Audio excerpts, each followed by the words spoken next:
বন্ধুরা, গত কয়েকদিন ধরে একটা বিষয় নিয়ে অনেক জায়গায় আলোচনা শুরু হয়েছে।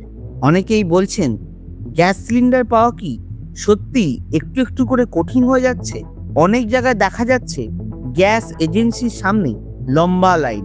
কেউ বলছেন ডেলিভারি পেতে দেরি হচ্ছে, আবার কেউ বলছেন বুকিং করার পরও সিলিন্ডার পেতে সময় লাগছে। আর এর পেছনে একটা বড় কারণ হিসেবে উঠে আসছে মধ্যপ্রাচ্যের উত্তেজনা, বিশেষ করে ইরান আর ইসরায়েলের মধ্যে বাড়তে থাকা সংঘর্ষ। এই সংঘাত যত বাড়ছে ততই বিশ্ব এনার্জি সাপ্লাই চেনেও তার প্রভাব পড়ছে। আর তার মধ্যে সবচেয়ে গুরুত্বপূর্ণ একটি জায়গা হলো হরমুজ প্রণালী। পারস্য উপসাগর আর গালফ অফ ওমানের মাঝখানে থাকা এই সরু সমুদ্রপথ দিয়ে বিশ্বের বিপুল পরিমাণ ক্রুড অয়েল এবং গ্যাস প্রতিদিন যাতায়াত করে। এখন যদি এই পথ কোনো কারণে বন্ধ হয়ে যায় বা সীমিত হয়ে যায়, তাহলে শুধু একটি দেশ নয়, বিশ্বের বহু দেশ সেই সমস্যার সামনে পড়বে। ভারতের ক্ষেত্রেও বিষয়টা কম গুরুত্বপূর্ণ নয়, কারণ ভারত তার মোট কাঁচা তেলের প্রায় 88% বিদেশ থেকে আমদানি করে। আর এই আমদানির একটা বড় অংশই দীর্ঘদিন ধরে এই হরমুজ প্রণালী দিয়ে এসেছে। যুদ্ধ শুরুর আগে প্রতিদিন প্রায় 25 থেকে 27 লাখ ব্যারেল কাঁচা তেল এই পথ দিয়ে ভারতে পৌঁছতো। হঠাৎ করে এই পথে সমস্যা হওয়ার ফলে এই সাপ্লাই চেনে বড় ধাক্কা লেগেছে। তবে মজার বিষয় হলো, পেট্রোল বা ডিজেলের ক্ষেত্রে তেমন বড় আশঙ্কা এখানে দেখা যাচ্ছে না, কারণ গত কয়েক বছর ধরে ভারত তার তেল আমদানির উৎস অনেকটাই বাড়িয়েছে। আগে যেখানে ভারত প্রায় 27টি দেশ থেকে তেল কিনত, এখন সেই সংখ্যা বেড়ে দাঁড়িয়েছে 40টি দেশের কাছাকাছি। ফলে একটি অঞ্চলে সমস্যা শুরু হলেও অন্য জায়গা থেকে কিছুটা সাপ্লাই ম্যানেজ করা সম্ভব। এর পাশাপাশি আরও একটি গুরুত্বপূর্ণ ফ্যাক্টর হলো রাশিয়া থেকে আসা কাঁচা তেল। বিভিন্ন আন্তর্জাতিক নিষেধাজ্ঞা এবং রাজনৈতিক চাপ থাকা সত্ত্বেও ভারত গত কিছু বছর ধরে রাশিয়া থেকে উল্লেখযোগ্য পরিমাণ তেল কিনেছে। একসময় এই তেলের পরিমাণ ছিল প্রতিদিন প্রায় 10 লাখ ব্যারেল। পরবর্তী সময়ে আমেরিকার তরফ থেকে কিছু বিশেষ ছাড় দেওয়ার কারণে সেই তেলের পরিমাণ বেড়ে দাঁড়িয়েছে 16 লাখ ব্যারেল প্রতিদিন। যদিও এখন সেই তেল আগের মতো সস্তা নেই, তবুও এটি ভারতের জন্য একটি বড় বিকল্প হিসেবে কাজ করছে। আর একটা বড় শক্তি হলো ভারতের রিফাইনারিং ক্ষমতা। কাঁচা তেলের থেকে পেট্রোল, ডিজেল বা অন্যান্য প্রোডাক্ট তৈরি করার ক্ষমতার দিক থেকে ভারত এখন বিশ্বের 4র্থ বৃহত্তম দেশ। শুধু নিজের দেশের চাহিদা মেটানো নয়, ভারত অনেক রিফাইনিং প্রোডাক্ট বিদেশেও রপ্তানি করে। 2025 সালের হিসাব অনুযায়ী প্রতিদিন প্রায় 11 lakh barrel refining product Bharat বিদেশে পাঠিয়েছে। তাই কাঁচা তেলের ক্ষেত্রে কিছু বিকল্প ব্যবস্থা থাকলেও সমস্যা সবচেয়ে বেশি দেখা যাচ্ছে এলপিজি বা রান্নার গ্যাসের ক্ষেত্রে। ভারত এখন বিশ্বের 3য় বৃহত্তম এলপিজি ব্যবহারকারী দেশ। দেশে প্রতি মাসে প্রায় 30 লাখ টনের কাছাকাছি এলপিজি ব্যবহার হয়, কিন্তু এর মধ্যে মাত্র 40 থেকে 45% দেশে উৎপাদন হয়। বাকি 55 থেকে 60% এলপিজি বিদেশ থেকে আমদানি করা হয়। আর এখানেই বড় সমস্যা, কারণ ভারত যে এলপিজি আমদানি করে তার প্রায় 85 থেকে 90%ই দীর্ঘদিন ধরে এই হরমুজ প্রণালী দিয়ে এসেছে।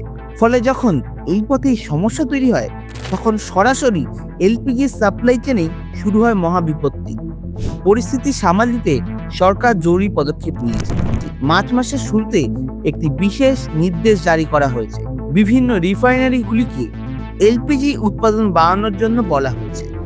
তারপরে কিছুটা উৎপাদন বাড়লেও বিশেষজ্ঞদের মতে তাতেও দেশের পুরো চাহিদা পূরণ করা সম্ভব নয়। আর একটা বড় সমস্যা হলো, ভারতের কাছে এলপিজির বড় কোনো স্ট্র্যাটেজিক রিজার্ভার নেই।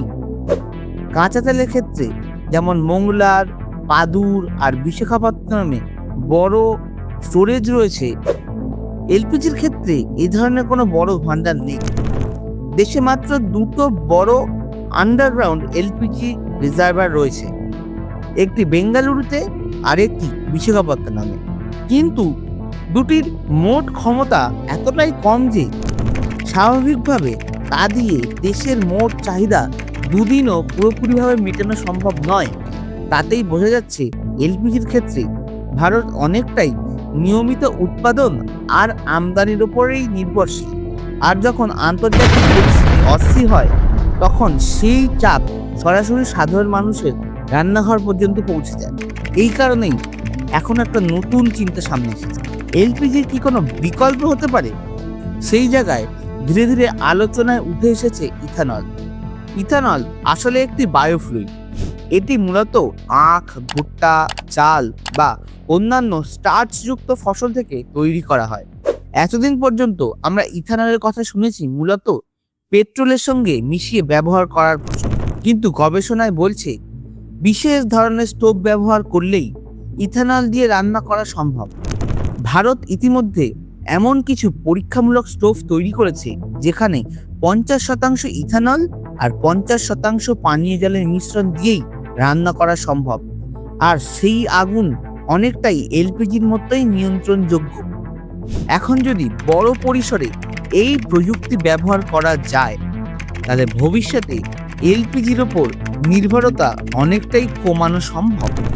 আর একটা গুরুত্বপূর্ণ বিষয় হলো ভারতের ইথানল উৎপাদন গত কয়েক দশকে অনেকটাই বেড়েছে।